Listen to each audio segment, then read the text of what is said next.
السلام علیکم حضور، میرا ایک سوال ہے یہ سفر اور اس کے متعلق قصر نماز کے متعلق حضور۔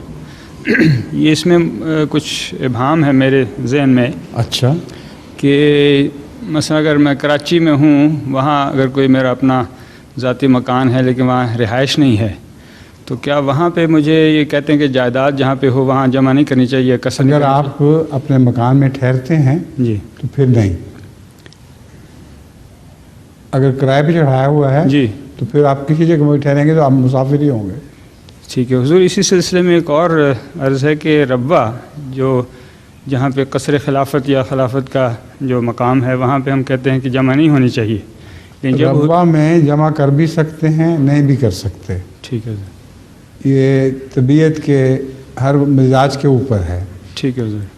اگر ربوہ کو آپ اپنا گھر سمجھتے ہوں اور وہاں سہولتیں بھی بہت ہیں ویسے، تو آپ چاہیں تو جمع کریں، چاہے تو نہ کریں۔